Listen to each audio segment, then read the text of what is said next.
বিড়াল পাললে শুধু আনন্দ না, ব্যথাও সইতে হয়। তো আসসালামু আলাইকুম গাইস, কেমন আছেন? আলহামদুলিল্লাহ আমি অনেক ভালো আছি। তো বোনরে নিয়ে যাচ্ছি ডক্টরের কাছে, কারণ ওরে আজকে ইঞ্জেকশন দেওয়া হবে। তো মেনলি এই ইঞ্জেকশন দেওয়ার পিছনে কারণটা হইতেছে ওরে বিড়াল কামড় দিছিল। আমার একটা অসুস্থ বিড়াল ছিল, ওর কাছ থেকে কামড়টা লেগে যায়। এই তো আমরাও চলে আসলাম।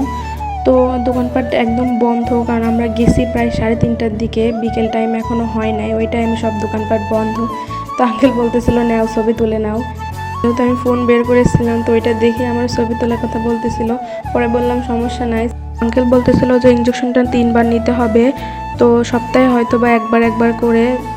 তো আমার বোন তো শুনেই ভয় পাচ্ছিল যে 3বার নিব, মানে একটা ভয় কাজ করতেছিল। আমারই একটা ভয় কাজ করতেছে যে 3বার নিতে হবে।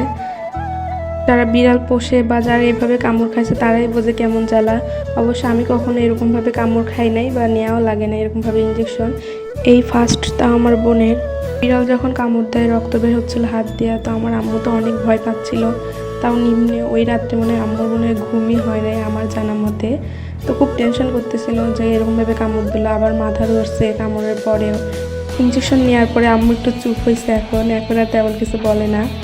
তো এখানে তো আমার বোন অনেক ভয় পাচ্ছিল, তো আঙ্কেল একটু বোঝাচ্ছিল যে এত ভয়ের কিছু নাই। তো তারপরে ওইখান থেকে আমরা দোকানে চলে আসি কিছু কেনাকাটার জন্য। এখান থেকে আমরা সবসময় সব কিছু নিই, অনেক কিছুই পাওয়া যায়, নিম্নে সব কিছুই এখানে পাওয়া যায়। বাসায় ফেরার সময় পিচ্চির দাদা আমার ধরাই দিয়ে বললো ওরে একটু বাড়িতে পৌঁছায় দিস। তো তারপর ওরে নিয়ে আসতেছিলাম আর ওর সঙ্গে কথা বলতে বলতে আসতেছিলাম। ও অনেক কিউট করে কথা বলে। তারপরে ওরে বাসায় দিয়ে আমরাও বাসায় চলে আসি। তো আশা করি আমার ভিডিওটা সবার কাছে ভালো লাগবে। আসসালামু আলাইকুম, আল্লাহ হাফেজ।